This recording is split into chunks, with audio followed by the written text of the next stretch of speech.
صلاۃ الوسطیٰ سے مراد نماز فجر ہے یا نماز عصر ہے؟ لیکن یہ ایک مشکل سوال ہے، یہ اکثر لوگ پوچھتے بھی رہتے ہیں۔ صلاۃ الوسطیٰ جو ہے، ویسے تو اس کا لفظی ترجمہ ہے یعنی درمیان والی نماز۔ سورۃ البقرہ میں آیا نا، اللہ تعالیٰ فرماتا ہے کہ یعنی نمازوں کی پابندی کے اوپر ڈسکشن کرتے ہوئے حکم دیتے ہوئے فرماتا ہے کہ نمازوں حافظو علی الصلوات، نماز کے اوپر حفاظت نمازوں کی رکھو، اور پھر ساتھ ہے خصوصاً صلاۃ الوسطیٰ کی جو درمیان والی نماز ہے۔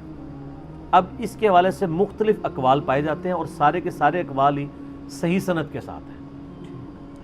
جب اس طرح کی کنٹروورشل چیزیں آ جائیں تو پھر دیکھا یہ جاتا ہے کہ جمہور علماء کی رائے، محدثین کی رائے اور جمہور احادیث کس اسکول آف تھاٹ کو سپورٹیو ہے۔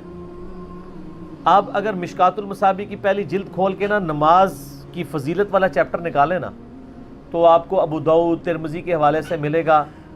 صحابہ کرام کہتے ہیں کہ صلاۃ الوسطیٰ نماز ظہر ہے، کیونکہ صحابہ کرام پہ یہ بڑی بھاری نماز تھی، ظاہر ہے مشقت کر رہے ہیں اور سب کچھ چھوڑ چھاڑ کے ان کو نماز کے لیے آنا پڑتا ہے۔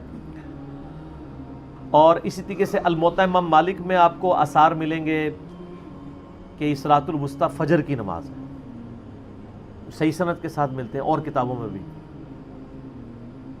کیونکہ وہ بھی مشقت والی نماز ہے۔ لیکن بخاری اور مسلم میں ایک حدیث ہے کہ غزوہ خندق کے موقع پر کافروں کی وجہ سے ان کے تیروں کی چونکہ برسات تھی ان کی طرف سے، مسلمانوں کو بڑا ایک مشکل وقت تھا، تو مسلمانوں کی نماز یعنی وہ سیلف ڈیفنس کی وجہ سے نماز قضا ہوگی۔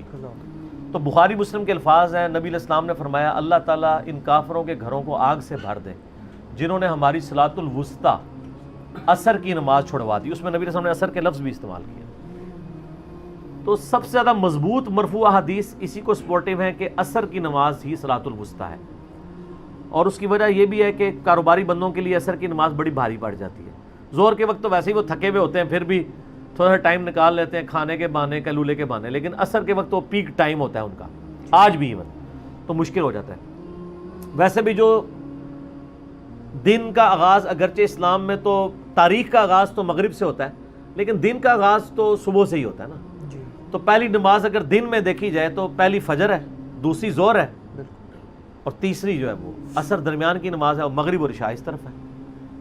پھر مزید آپ دیکھ لیں تو مغرب اور عشاء رات کی نمازیں ہیں، اور صبح کی نمازیں اگر آپ دیکھیں صبح صادق کے وقت فجر کی ہے، اور جب سورج خوب روشن ہو جاتا ہے اور دعوہ کبریٰ کے بعد جب زوال آفتاب شروع ہوتا ہے تو ظہر کی نماز ہے۔ یعنی دو نمازیں دن کی آپ صبح کی کر لیں اور دو رات کی، ان کے سینٹر میں بھی عصر کی نماز آتی ہے۔ لیکن جو فجر کے قائل ہیں وہ بھی صحابہ قائل ہیں، وہ ساری حدیثیں موجود ہیں، لیکن سب سے مضبوط قول جو ہے نا وہ اسی کے اوپر ہے جو بخاری مسلم کی حدیث کو سپورٹیو یعنی ان کی طرف سے ہے۔ تفسیر ابن کثیر میں آپ کو یہ ساری حدیثیں کمبائنڈ فارم میں اسی آیت کے کانٹیکسٹ میں سورۃ البقرہ کی مل جائیں گی۔ انہوں نے بھی الٹیمیٹلی یہی کنکلوڈ کیا ہے کہ سب سے مضبوط دلائل جو ہیں وہ اسی کو سپورٹیو ہیں کہ صلاۃ الوسطیٰ جو ہے وہ عصر کی نماز ہے۔ ویسے ہمارے لیے تو ساری نمازیں امپورٹنٹ ہیں۔ بخاری و مسلم کی حدیث ہے نا کہ فرشتوں کی ٹائمنگ دو اوقات میں ہے، فجر اور عصر۔ فجر کے وقت جو فرشتے آتے ہیں وہ عصر تک ڈیوٹی کرتے ہیں، عصر کے وقت چلے جاتے ہیں اور پھر نئے فرشتے آ جاتے ہیں۔ جو فجر والے جب واپس جاتے ہیں اللہ تعالیٰ پوچھتا ہے کس حال میں پایا، وہ کہتے ہیں جب گئے تھے نماز پڑھ رہے تھے، جب آئے تو عصر کی نماز پڑھ رہے تھے۔ عصر والے جب واپس جاتے ہیں فجر کے وقت تو اللہ پوچھتا ہے، وہ کہتے ہیں جب گئے تھے عصر پڑھ رہے تھے، جب آئے تو فجر پڑھ رہے تھے۔ تو ساری نمازیں ہی امپورٹنٹ ہیں۔ صحیح مسلم کی حدیث ہے 246 انٹرنیشنل نمبر کے مطابق کتاب الایمان میں، بندے کے کفر اور اسلام، شرک اور اسلام، ایمان کے درمیان فرق نماز ہے۔ اور قرآن میں بڑی سخت آیت ہے، وَأَقِيمُوا الصَّلَاةَ، اور نماز قائم کرو، وَلَا تَكُونُوا مِنَ الْمُشْرِكِينَ، مشرکوں میں شامل نہ ہو۔ نماز نہ پڑھنے والا عملاً مشرک اور کافر ہے، عقیدے میں چاہے مسلمان ہے، اور پاکستان کے اسلامی کارڈ میں مسلمان ہی رہے گا، جنازہ بھی اس کا پڑھ دیں گے۔ باقی احادیث تو بہت سخت ہے۔ میرا ایک یوٹیوب پہ کلپ ہے باغیوں کو نمازی بنانے والی ویڈیو، اس میں نے کئی ایک آیات اور احادیث حوالے سے کور کیے ہیں۔ جامع ترمذی میں حدیث ہے، عبداللہ ابن شفیق تابعی کہتے ہیں کہ میں نے صحابہ اکرام کو، وہ تابعی ہیں، میں نے صحابہ کرام کو بے نمازی کے علاوہ کسی کی تکفیر کرتے ہوئے نہیں پایا.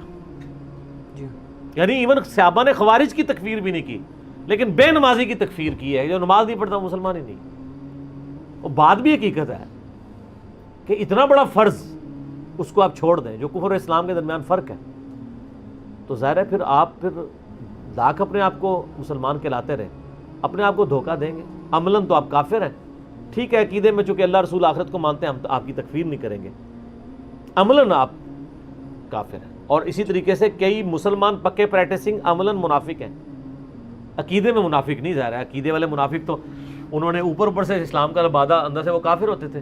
لیکن بخاری مسلم میں حدیث ہے کہ منافق کی 4 نشانی ہیں, بعض جگہ ہے 3 نشانی ہے.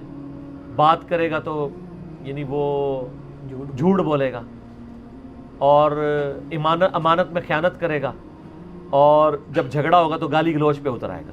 تو ماشاءاللہ مسلمانوں میں بدرجہ اعظم یہ ساری نٹوریس چیزیں پائی جاتی ہیں, لیکن یہ سارے عملاً منافق ہیں. تو ایک ہوتا ہے عملی منافق, ایک ہوتا ہے اعتقادی منافق. اس طریقے سے ایک عملی کافر اور ایک اعتقادی کافر. اعتقادی کافر تو ہم ظاہر نہیں کہتے تاکہ ہدایت کا دروازہ اس کے لیے بند نہ ہو جائے. عملاً تو وہ کافر ہے, وہ اپنے آپ کو خود دیکھ لے. ٹھیک ہو گیا.